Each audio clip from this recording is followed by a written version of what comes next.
Olá, irmãos, aqui é o pastor Paulo Oliveira. Seja bem-vindo ao canal Teologia Reformada. Eu quero estudar com vocês hoje um tema que eu acho por demais interessante. Eu lembro que quando eu me tornei cristão, agora em dezembro completou, 23 anos que eu fui batizado. E eu lembro que desde que eu me tornei cristão, eu ouvia na igreja sempre aquela relação, Apocalipse 12, apresenta uma mulher vestida do sol, e Apocalipse 17 apresenta uma mulher vestida de púrpura escarlata. E sempre na igreja se dizia que aquelas mulheres eram mulheres diferentes. A mulher do capítulo 12 era uma mulher, e a mulher do capítulo 17 era outra mulher. Lembrando que em profecia, mulher significa igreja. E eu quero estudar esse tema com vocês hoje e levá-los a pensar de uma maneira diferente. E eu quero que você veja esse vídeo até o final, porque talvez hoje você abra os olhos para uma realidade que até então talvez você não tenha reparado. E se eu falar para você que a igreja do capítulo 12 pode ser a mesma do capítulo 17, você vai dizer que isso é uma heresia?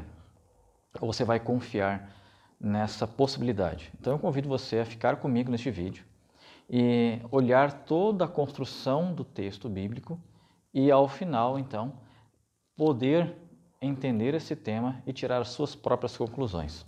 Ok? Então vamos à leitura dos textos. Apocalipse 12, versos 1 ao 6. E aqui João diz assim: Viu-se grande sinal no céu, a saber, uma mulher vestida do sol, com a lua debaixo dos pés e uma coroa de 12 estrelas sobre a sua cabeça, que, achando-se grávida, grita com dores de parto, sofrendo tormentos para dar à luz. Viu-se também outro sinal no céu, eis um dragão, grande e vermelho, com 7 cabeças, 10 chifres, e nas cabeças 7 diademas. A sua cauda arrastava a terça parte das estrelas do céu, as quais lançou para a terra. O dragão se deteve em frente da mulher, que estava para dar à luz, a fim de lhe devorar o filho quando nascesse. Nasceu-lhe, pois, um filho varão, que há de reger as nações com um cetro de ferro. E o seu filho foi arrebatado para Deus até o seu trono. A mulher, porém, fugiu para o deserto, onde lhe havia Deus preparado um lugar, para que nele sustentasse durante 1260 dias. Vamos agora ao outro texto paralelo, Apocalipse 17. E preste atenção aqui nos detalhes, o contraste que existe. Capítulo 17, verso 1 ao 7. E aqui agora João diz assim: Veio um dos 7 anjos, que tem as 7 taças, e falou comigo, dizendo: Vem, mostrar-te-ei o julgamento da grande meretriz que se acha assentada sobre muitas águas, com quem se prostituíram os reis da terra, e com o vinho da sua devassidão foi que se embebedaram, se embebedaram os habitantes da terra. Transportou-me o anjo em espírito a um deserto, e vi uma mulher montada numa besta escarlate, besta repleta de nomes de blasfêmia, com 7 cabeças e 10 chifres.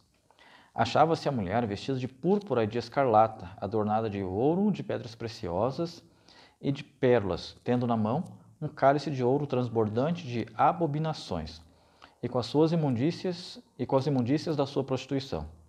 Na sua fronte achava-se escrito-se um nome, um mistério: Babilônia, a grande, a mãe das meretrizes e das abominações da terra. Então vi a mulher embriagada com o sangue dos santos e com o sangue das testemunhas de Jesus. E quando a vi, admirei-me com grande espanto. O anjo, porém, me disse: Por que te admiraste? Dir-te-ei o mistério da mulher e da besta que tem as 7 cabeças e os 10 chifres e que leva a mulher. Veja que interessante. Aqui temos alguns símbolos, ou vários símbolos. O tempo do vídeo não me permite que eu explique em detalhes cada símbolo. Para isso, eu convido você a conhecer um seminário de teologia que eu tenho, é o seminário Metanoia, e nesse seminário nós estudamos, além das profecias, vários outros temas.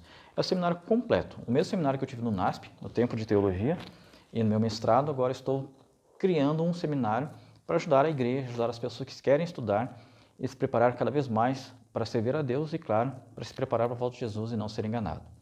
Mas vamos analisar apenas alguns símbolos e entender melhor o que os textos estão falando, para que possamos então construir melhor esta ideia, essa teologia. Muito bem. Com o capítulo 12, o Apocalipse começa uma nova linha profética. que vai aqui do capítulo 12, nessa seção, até ali mais ou menos o capítulo 21, 20, 19, 20, 21, na verdade até o final, porque assim, nós temos dois blocos. Do capítulo 20, no capítulo 12, onde há a batalha no céu, que se transfere para a terra, nós vemos uma sequência histórica. Capítulo 12, a batalha no céu, se inicia no céu. Ao vir para a terra, essa batalha se transfere agora em dois poderes. Satanás usa uma besta da terra e uma besta do mar. Diante dessas bestas, Deus faz um chamado aos seus filhos, a todos os povos do mundo, através das 3 mensagens angélicas. E aí há todo um cenário, uma construção, até chegarmos no final. E esses textos que eu li, de Apocalipse 12 e 17, apresentam 2 mulheres.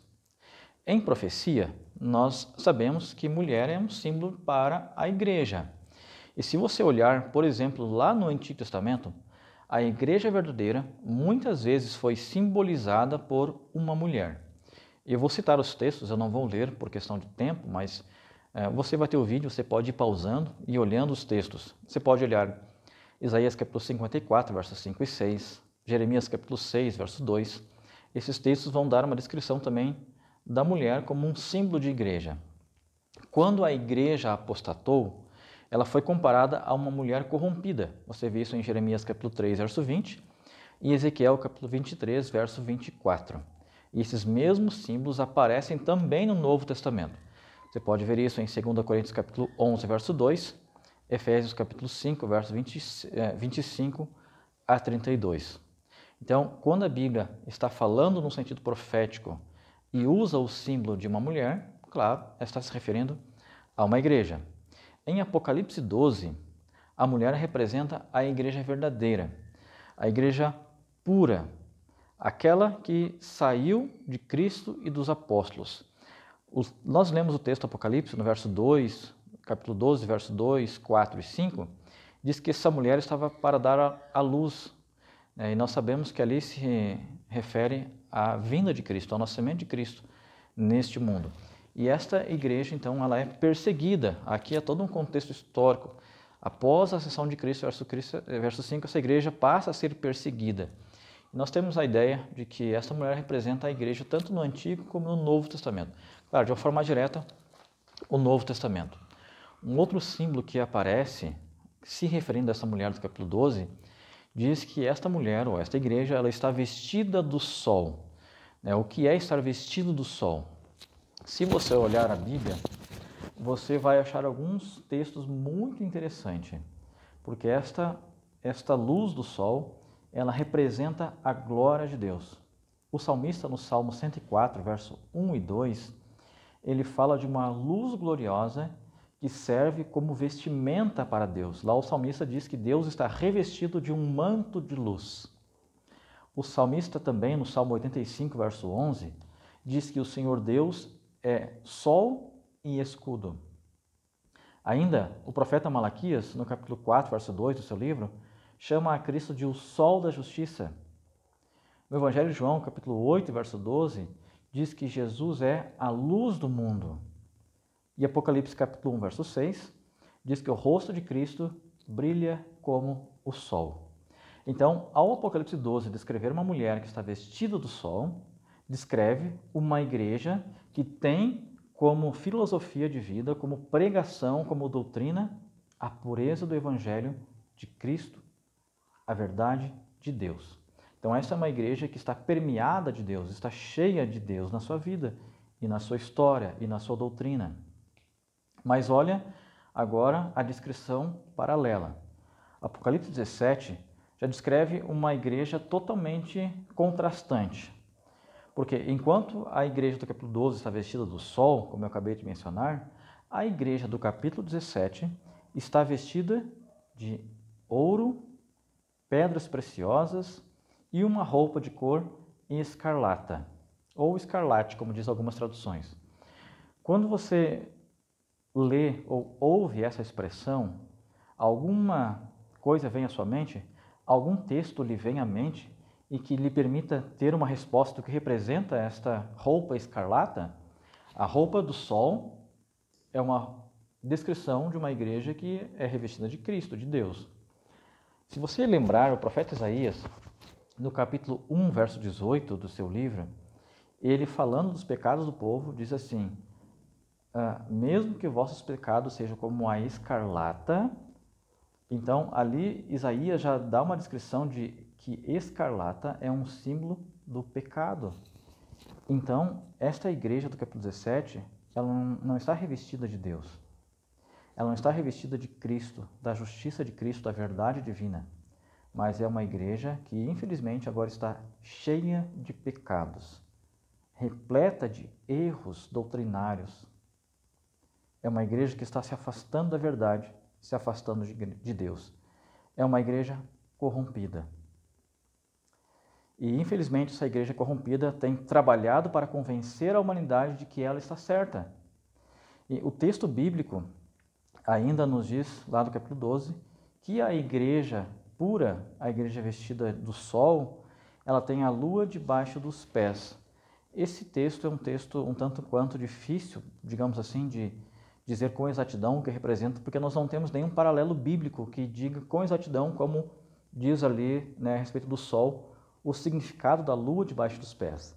Mas muitos comentaristas acreditam que este símbolo se refira ao sistema sacrificial do Antigo Testamento, que era um símbolo do grande sacrifício maior que Jesus faria pela humanidade ao morrer por nós na cruz e assim encerrar todo aquele sistema sacrificial que existia no santuário, né, onde um cordeirinho era morto nos moldes da lei cerimonial para que pudesse servir de perdão, de expiação para os pecados das pessoas. Então essa lua pode, né, nós acreditamos que representa esse sistema sacrificial. Bom, esta igreja do capítulo 12 traz ainda uma coroa sobre a sua cabeça e a Bíblia nos diz em Apocalipse 2, verso 10 e 12, verso 1, que coroa é símbolo de vitória. E esta coroa, diz, ela tem 12 estrelas. Essas 12 estrelas podem simbolizar os 12 apóstolos, um símbolo do Novo Testamento, ou ainda as 12 tribos de Israel, uma simbologia do Antigo Testamento. E é interessante que o 12, a Bíblia tem muito essa questão numérica, e o 12 significa a universalidade de Deus. Então, podemos dizer que esta igreja, ela representa o povo de Deus em sua totalidade, a universalidade do povo de Deus, aqueles que ouvem e aceitam a verdade pura de Deus. Esta igreja, então, do capítulo 12, ela pode representar o povo de Deus tanto no Antigo como no Novo Testamento. E claro, como eu já havia mencionado de forma direta, a igreja cristã, aquela que saiu das mãos de Cristo e dos apóstolos, que conservava a pureza doutrinária.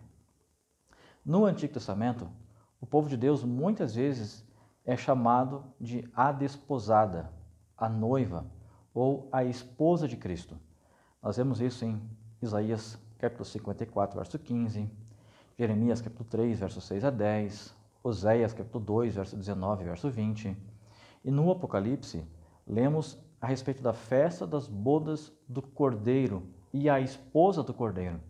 Em Apocalipse 19, verso 7, 21, verso 9 e 2 Coríntios também, capítulo 11, verso 2. Ok, então nós percebemos que a Igreja de Cristo ela é composta por todos aqueles a quem Ele escolheu, a quem Ele chamou e, claro, aqueles que aceitaram ser chamado. Ao longo da história, percebemos que Deus foi trabalhando para reunir os seus filhos como um único povo, em um só lugar, sob uma só fé, sob uma só crença. Só que, apesar de Deus trabalhar para reunir o seu povo, os seus filhos em um único lugar, nós sabemos que Deus tem filhos espalhados por vários lugares. Deus tem ovelhas em outros apriscos, o próprio Jesus disse isso. E a escritora cristã Ellen White, em um de seus livros, um livro chamado O Grande Conflito, na página 383, ela diz assim: em que corporações religiosas se encontrará a maior parte dos seguidores de Cristo? E ela então responde a pergunta que ela mesma faz: sem dúvida, nas várias igrejas que professam a fé cristã. Então Deus tem filhos em várias igrejas, mas Deus tem trabalhado para reunir esses filhos, para que esses filhos estejam sob um único lugar, sob uma única ideia, uma única filosofia, uma única crença. Apesar de existirem filhos fiéis em várias denominações, Deus, em seu amor, tem feito esse trabalho, o trabalho de reunir as pessoas. Não é bom quando você tem a sua família toda junto? Eu lembro que quando eu não morava em Porto Alegre, quando eu estava fazendo faculdade em São Paulo, que o desejo dos meus pais era sempre tentar reunir na casa deles, pelo menos na época de Natal e Ano Novo, eu, meus irmãos e toda a família, para que pudéssemos ter aquele momento de confraternização, os pais junto com os filhos. E esse é o grande desejo de Deus também, é reunir como grande Pai a todos os seus filhos para uma grande festa, um momento de confraternização, um momento de alegria.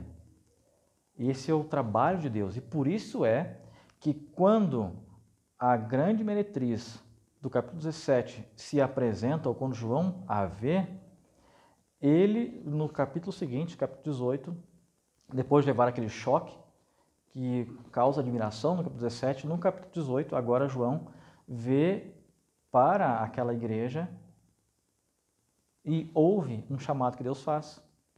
No capítulo 18, verso 4, é um texto bastante conhecido. Deus diz assim: sai dela, povo meu. Então Deus tem chamado seus filhos para não fazer parte dos erros doutrinários desta igreja, das coisas que esta igreja tem procurado ensinar a todo mundo. Deus quer retirar os seus filhos dessas igrejas, porque no capítulo 17 e 18 mostra que esta igreja ou esse sistema de crenças vai cair.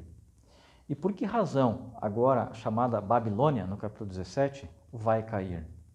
A razão por que Babilônia caiu, o texto mostra, é porque ela tem dado, ou primeiro porque ela não deu ouvidos à mensagem angélica de Deus e passou a dar agora do vinho do furor da sua fornicação às pessoas, como diz o capítulo 17, verso 4. Bom, este vinho que Babilônia está dando ao mundo, ele está em contraste com a primeira mensagem angélica. A primeira mensagem angélica chama as pessoas para temer a Deus e dar-lhe glória. E Apocalipse 17 menciona alguns detalhes desta queda de Babilônia. No verso 1, nós temos a figura de uma mulher que está se prostituindo. E veja, em Ezequiel capítulo 16, verso 30, apresenta Deus falando ao povo de Israel, o seu próprio povo, e dando uma advertência ao povo, porque o povo estava se prostituindo com as nações. No verso 7 de Apocalipse 17, diz que João, ao ver a prostituta, ao ver esta mulher, ele fica admirado. Diante disso, o anjo pergunta: por que você te admirou? Por que te admiraste? Vamos fazer aqui um raciocínio. Você já havia parado para refletir nesse verso? O que leva alguém a ficar admirado? Pensou? Para ficar mais fácil, vamos fazer aqui uma pequena reflexão. Há algum tempo eu reencontrei um amigo aqui em São Paulo, eu sou em São Paulo, e esse meu amigo foi colega de faculdade. Na época que eu fazia faculdade, eu era bem magrinho. Eu pesava, se você olhar as fotos de formatura, eu não pesava nem 70 quilos. Agora, acho que meu rosto, mais redondinho, mostra que eu não tenho mais 65 quilos, 70 quilos. Eu já passei do 80. E quando eu vi este meu amigo, ele me olhou e disse assim: Paulo, como você está gordo? Como que pode? Ele ficou admirado. E qual foi a razão da admiração deste meu amigo? Foi porque quando ele me viu pela última vez, eu era de um jeito. E ao me ver novamente, anos depois, eu estou diferente. E essa diferença, essa mudança na vida de alguém, na pessoa de alguém, causa admiração. Agora vamos voltar ao texto bíblico. Por que razão João ficou admirado? João olha para a mulher do capítulo 17, toda ataviada de ouro, de pedras preciosas, vestido de escarlate, e João fica admirado. Por quê? O que faz com que João tenha ficado admirado? Ou o que fez com que João ficasse admirado? Vamos parar para pensar um pouquinho e refletir num outro ponto da Bíblia, também do Apocalipse. Quando nós olhamos Apocalipse capítulo 6, nós temos ali também a história do cristianismo, a história do Evangelho, narrado através de 4 cavalos. E é interessante, eu quero aqui abrir a Bíblia para pensar um pouquinho com vocês como é que as coisas acontecem. Veja, no capítulo 6, verso 1, João olha, e o verso 2, melhor, diz assim: vi, então, e eis um cavalo branco. A história que acontece aqui, no capítulo 6, verso 1 e 2, com a abertura do primeiro selo e a visualização de um cavalo branco, reflete o período histórico de Cristo e os apóstolos com a pureza do Evangelho. Lembra que cor era a mulher do capítulo 12? A sua roupa? A roupa era branca. Só que com o passar do tempo, o tempo foi passando e o que foi acontecendo com o Evangelho que era puro em sua doutrina, em suas crenças? O verso 4 do capítulo 6, agora João vê um outro cavalo e esse cavalo não é mais branco. Diz que agora ele é vermelho. E no capítulo 6 ainda, verso 5, diz assim: quando abriu o terceiro selo, ouvi o terceiro ser vivente dizendo: vem. Então vi e eis um cavalo agora preto. E o verso 7 agora demonstra o 7 e 8, um quarto cavalo e sua cor é amarelo. Essa descrição de João 6 dos 4 cavalos e seus cavaleiros, elas refletem a história do Evangelho que era pura nos tempos de Cristo e dos apóstolos, mas que com o passar dos séculos veio incorporando para dentro do cristianismo várias crenças erradas que foram afastando as pessoas da verdade bíblica. Será que João, no capítulo 17, quando observa aquela mulher e agora fica admirado, a razão não é porque quando João olha aquela mulher no capítulo 12, ela estava vestida do sol, com uma vestimenta branca, pura. E agora João, quando vê novamente a mulher, ela está totalmente diferente. A roupa já não é mais branca, mas sim vermelha, escarlata. Ela já não reflete mais a pureza de Deus, mas sim uma bagunça de ouros, joias e pedras preciosas. Isso não te faz pensar na possibilidade de a mulher do capítulo 17 ser a mesma do capítulo 12? Só que num período diferente? Ao que tudo indica, Apocalipse 17 é a continuação do capítulo 12. E por isso mesmo João fica admirado. A admiração de João se dá porque aquela mulher, antes pura no capítulo 12, agora está corrompida no capítulo 17. Ou seja, o Evangelho de Deus se perdeu com o tempo. Com o passar da história, a corrupção tomou conta do cristianismo. Várias e várias crenças erradas, contrárias à Bíblia, foram se incorporando ao meio cristão, fazendo com que a pureza fosse sendo abandonada. O que corrompeu a igreja pura foi ela se esquecer ou negar o chamado do primeiro anjo e trazer para dentro de suas crenças práticas do paganismo. Isso levou à sua prostituição, como se viu com o povo de Israel lá no Antigo Testamento, em Ezequiel capítulo 16, verso 15. E olha a conexão que existe entre a primeira mensagem angélica e a mensagem da grande meretriz do capítulo 17. porque ambas as mensagens são dirigidas para alcançar povos, nações e multidões.